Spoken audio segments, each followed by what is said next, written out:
The recent government shutdown affecting more than just federal agencies and employees.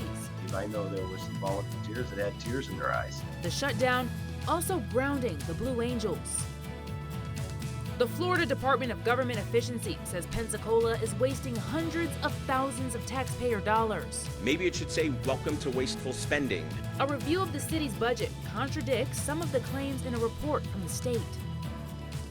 Law enforcement in Florida can no longer rely on smell as a reason to search your car. Now you have to find other indications that there's something illegal going on. What led to an appeals court's decision?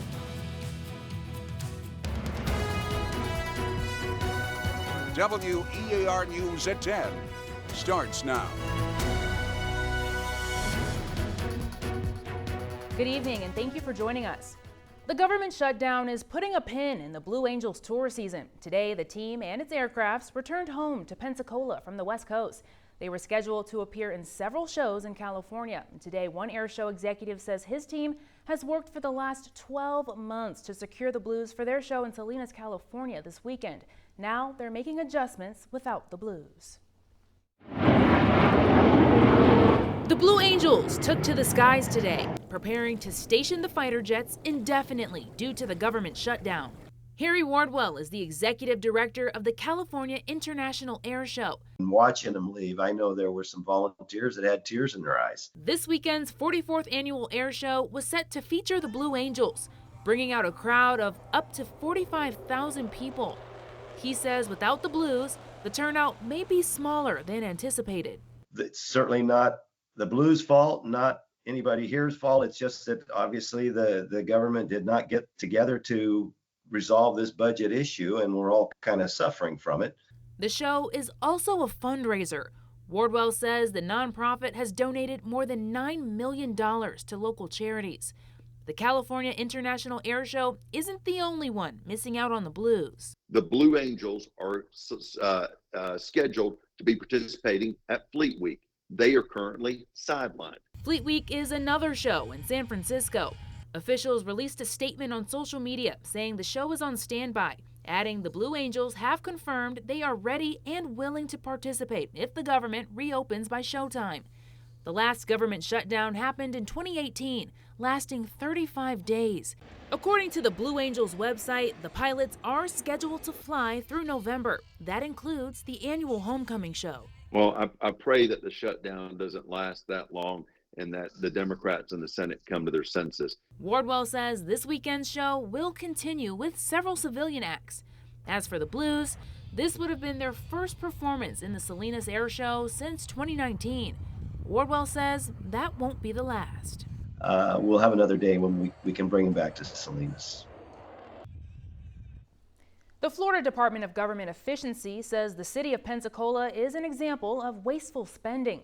The state's DOGE team released their findings in an audit of cities and counties across the state, including Pensacola. The state claims the city is overtaxing residents by more than $1 million. Chief Financial Officer Blaise Ingoglia claims the city spent $600,000 of taxpayer money for the Welcome to Pensacola sign on Gregory Street. The city of Pensacola, they paid almost $600,000 for a large neon Welcome to Pensacola sign. Maybe it should say, welcome to wasteful spending. We looked at the budget today, and the CFO's claims are not entirely accurate. A majority of the funding for the welcome sign, $470,000, came from the Florida Department of Transportation. The city says the other $185,000 came from the federal government. The governor's office also says Pensacola pays $150,000 a year to a management company that brings drag shows to the Saenger Theater. The city's budget shows they actually appropriated $285,000 to the Saenger, but not for drag shows. The city also says they've made more than $1 million in profit from the Saenger over the last 4 years. Drug education experts are issuing a warning after 2 teenagers were found unconscious at school. Both were found carrying vapes laced with amphetamines. Vaping drugs is a growing trend among teens nationwide, but experts say now they can kill you. Virginia Guy is the executive director of the Drug Education Council in Mobile. She says small vape pens, sometimes known as carts, are being opened up and laced. They have THC, they could have Delta 8, They could have amphetamine. They can even have fentanyl in them. So those are very, very dangerous. And then there's no telling what else they have in them, because when they start being adulterated and tampered with, the bad guys put all kinds of stuff in those devices. Last year, the Florida Department of Health found nearly 10% of middle and high school students used vape products, and those numbers have been rising in recent years. A Florida appeals court ruled that law enforcement can no longer use the smell of marijuana as probable cause to search your car. The Second District Appeals Court issued its decision yesterday. For decades, marijuana was illegal in all forms and said, therefore, the smell was indicative of illegal activity. The appeals court ruled that since the laws have changed, making marijuana legal in multiple forms, police can no longer use that as probable cause to search a vehicle. I don't think it's going to change much. Most agencies right now probably do the odor plus rule, which is you smell the marijuana, but now you have to find other indications that there's something illegal going on. Chief Hawthorne says this will more than likely be challenged in higher courts. One of the judges who disagreed with the ruling is also hoping the Supreme Court and possibly the legislature gets involved. First Warning Weather, sponsored by Pensacola State College. And now turning things over to our chief meteorologist, Alan Strum. And Alan, I've been noticing it's getting a little chilly outside. Well, I like the way you call it chilly. We're definitely cooling down a little bit, aren't we? I mean, especially late at night in the mornings, you just feel it. We've got a little bit of breezy weather in the area here, just a little breeze, and that's going to hold in place through the weekend. We're kind of caught between a couple of weather makers, and that's what's causing that east wind. Right now, we've got some low 70s inland, even some upper 60s for a few spots, 70s along the coast, and overnight lows will mostly be down in the 60s. A little bit of unsettled weather out over the Gulf waters here, well to the south. Up here, though, the weather is all dry late tonight. It'll stay dry during the overnight hours, and there's really not much of a chance for any rain here over the next couple of days. But look for more and more cloud cover in the skies over the next few days, and highs will just likely be in the low 80s, so that's a little cooler as well. All right, close to home, we've got an area that the National Hurricane Center is issuing words on. Right here where the X is, we're going to find out what the formation chance is on that and what it is. Thank you, Alan. A California woman is accused of defrauding a Santa Rosa County man of more than $200,000 in what deputies are calling an elaborate cryptocurrency scam. Yee Pop was booked into Santa Rosa County Jail on Sunday. She faces several charges, including grand theft, scheme to defraud, and elderly exploitation. The arrest report says the scam started when the victim met who he thought was a person named Winnie Wan on Facebook. Deputies say Wan was actually Pop. They say she convinced the 65-year-old man to invest in cryptocurrency. Deputies say between May and August, the man deposited around $240,000 into different crypto websites. They say Pop also convinced the man to give $30,000 in cash to her when she showed up at his home in a rental car. Authorities identified Pop through surveillance video of the exchange and by tracking the rental car. Pop was extradited from Los Angeles back to Santa Rosa County last week. She's in jail on a $65,000 bond. A Pensacola contractor accused of fraud is waiving his right to a jury trial. Court documents show Matthew Banks is asking for a judge trial instead. His next scheduled court date is November 5th. Banks was arrested in 2023 after several customers filed complaints that they gave his company a down payment, but no work was ever done. And Florida Power and Light is going back in front of the state's Public Service Commission. The panel still considering the company's petition for a base rate increase. The hearing starts Monday morning in Tallahassee. We'll keep you updated on any decisions. President Trump's Commerce Secretary used to live next door to Jeffrey Epstein, what he claims he saw during a tour of Epstein's home. And coming up, why the Pentagon is reportedly making employees take random lie detector tests. Download the WEAR News app now, sponsored by Forrest Jordan and Associates. Police in the United Kingdom have identified the dead suspect in the attack on a synagogue in Manchester today.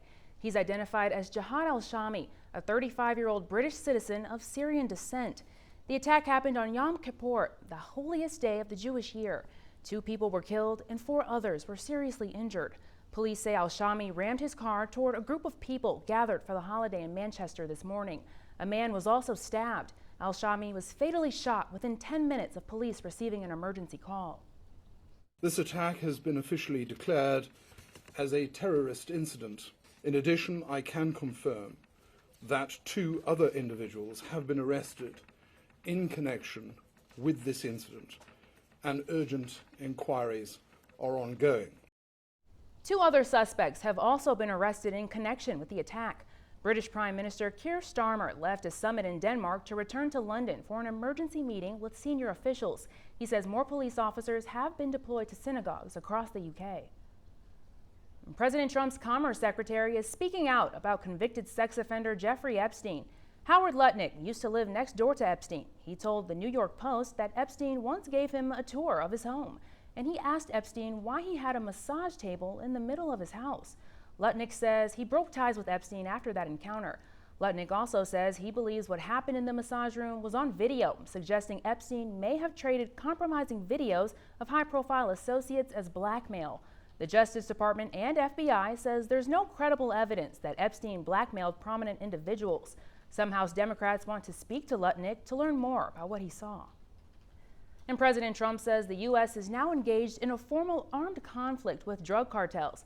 That's according to a confidential memo obtained by the Associated Press. The AP reports the Pentagon notified Congress about the designation yesterday. It follows 3 deadly strikes by the U.S. military against alleged drug smuggling boats in the Caribbean. At least 2 of those strikes were on vessels from Venezuela. The Washington Post reports the Pentagon plans to make many employees take random lie detector tests. The report says more than 5,000 uniformed and civilian workers could have to sign a strict non-disclosure agreement. The Post says the changes are an effort to weed out officials who are not loyal enough or give information to reporters. A veteran and Democratic member of the Armed Services Committee says these changes would be against the law. He referred to reports earlier this year that Defense Secretary Pete Hegseth shared sensitive military details on the app Signal with unauthorized people. The one person, of course, who we know has released not just unauthorized, but deeply classified information in this Pentagon is the Secretary of Defense. He did something that would get any private in the military thrown in prison. The Pentagon says the report from the Washington Post is, quote, untrue and irresponsible. Immigration and Customs Enforcement says agents will be patrolling the Super Bowl at Levi's Stadium in Santa Clara, California. It comes after the Super Bowl announced singer Bad Bunny as the show's halftime performer. The Puerto Rican singer, a U.S. citizen, recently said he would not include any U.S. cities in his 2025-2026 concert tour because he was concerned there will be ICE raids at the venues. First Warning WeatherNet is sponsored by Peden Air Conditioning, Plumbing and Electrical. Here is Chief Meteorologist Alan Strunk. It's a nice dry night around the area. Radar showing that, and we've got nice calm weather for the rest of tonight. Little unsettled to the south, and we're actually going to be caught between 2 weather makers, a big area of high pressure here to the north and then unsettled conditions south. So that's what's causing this breeze that's coming in from the east. So at times over land, you'll notice a little bit of a breeze. Even tonight, at times a little breeze. Not a whole lot to it, but a little breezy. And then out over the water, it's much stronger. So that's causing high seas and dangerous surf conditions around the area. So what we've got is a little spot here. There's basically a sort of an old front that's just hanging out right in this yellow zone. And between South Florida and the islands of the Bahamas, we may see a little low kind of spin up and develop and then sort of shift toward the northeastern Gulf. We'll see if all that happens. But right now, the formation chance on that, according to the Hurricane Center, quite low. Just 10% through 2 and 7 days. But it's something close to home that we will certainly watch. And then there's another wave that's going to be moving off the coast of Africa through this yellow zone, which also has a low formation chance, but through 7 days, a little higher late tonight at about 30%. Futurecast tells a story of more cloud cover over the next couple of days, but doesn't show much color on the map, indicating likely dry weather here for Friday and Saturday, but definitely some more clouds in the skies. And then as we jump ahead to Sunday, this is when it shows sort of around midday, some rain potentially moving onshore here as some of that unsettled weather shifts up toward the north here, moves through our area. So that's where our rain chances go up on Sunday. There's early afternoon. You see some of that showing up around the area. So we'll go with a higher rain chance there on Sunday. Pleasant temperatures out there late tonight and overnight. Most areas will be down in the 60s here. And then during the day tomorrow, it looks like mainly low 80s. Let's check out the Hardee's Beach Cam view. Hilton at Pensacola Beach is where the camera is. And yes, we had red flags flying down there for the dangerous surf conditions. And you can see it is certainly rough, and it will be a high risk of rip currents with very high seas as well, all the way through the weekend at least. So rough out there. All right, very low rain chance the next couple of days. I mean, I'd look for dry weather, just more cloud cover in the skies. Sunday, we're at 50%. We'll see. It looks like there is a chance certainly for some rain. We might bring that percentage back up as we get closer. Just know that Sunday is the best chance day for rain. Chime In, sponsored by Florida Power and Light. All right, we're celebrating October birthdays. To share your pictures and videos, text WEAR-TV to 95577 or look for the Chime In tab on our website. Happy birthday. A double agency operation resulted in the largest bust of illegal e-cigarettes in U.S. history. The FDA now targeting the pipeline that brought them here.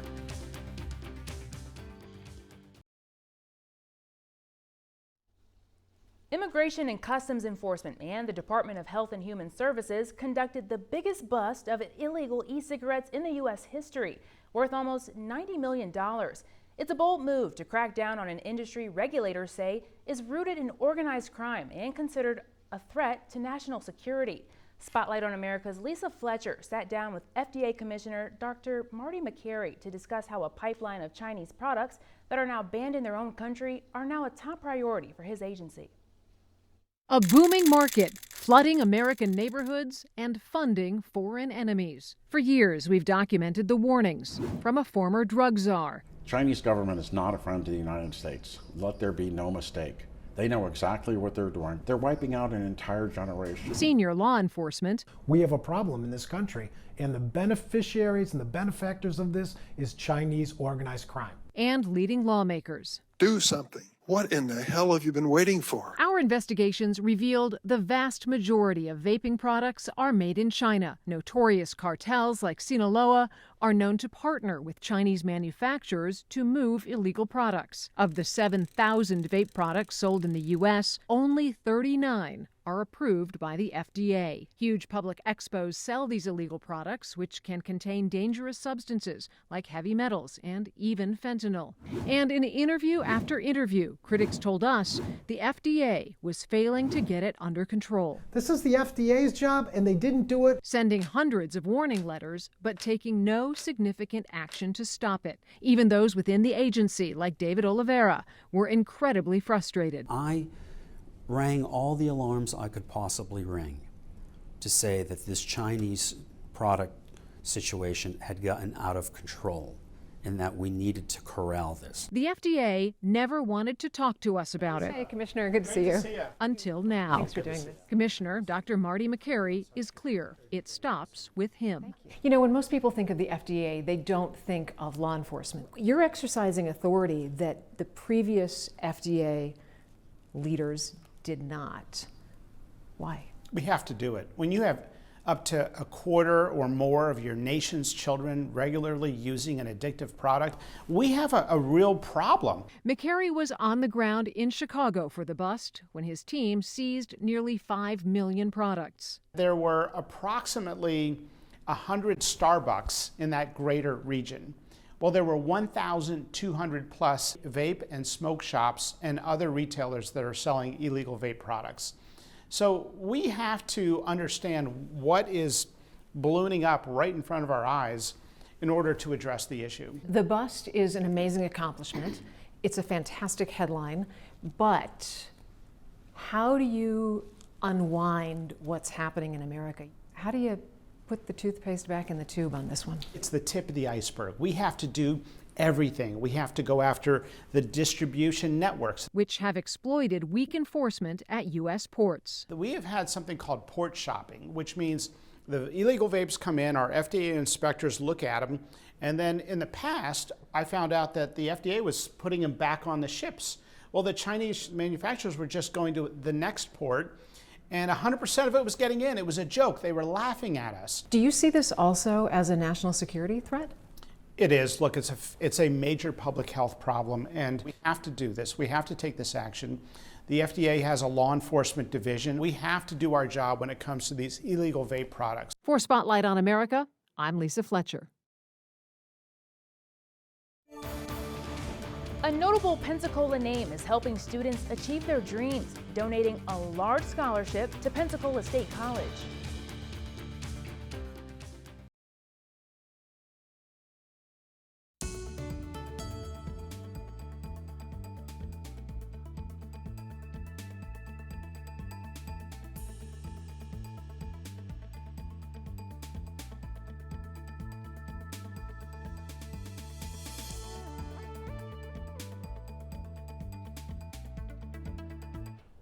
Former Pensacola mayor and longtime car dealer Vince Wibbs will continue helping students achieve their dreams. His son J.P. Wibbs endowing a new $50,000 scholarship fund at Pensacola State College in his father's name. Wibbs saying he was inspired by his father's example. You know, I watched him put not only his kids, I watched him put probably 30 other people, maybe more than that, through school, through college, that didn't have that opportunity. I mean, that's so impactful. $12,500 to help establish the scholarship. It's available to support students pursuing careers in automotive or diesel-related programs. In a milestone celebration for the Pensacola Symphony Orchestra, founded 100 years ago, Maestro Peter Rubart came aboard in 1997 as the symphony's first full-time music director. He can be credited with keeping audiences of all ages engaged. Music in general is an evolving art. And although a lot of the music that we play does date back to the 18th, 19th centuries, yes, that's true. But we also play a lot of newer music and music that was written more recently. And just the way that we play music evolves also. The symphony's dress rehearsal is open to the public Saturday at 1:30. The performance is Saturday night at 7:30. We have more about the symphony's history and its future on our website. And you can get rid of tax documents and other sensitive paperwork safely this weekend. WEAR Cares and our partners Gilmore and the Better Business Bureau are hosting a Shred-a-thon. It's Saturday from 8 to 11 at the Pensacola Interstate Fairgrounds on Mobile Highway. You can bring up to 50 pounds of documents to be shredded for free. And we'll be right back.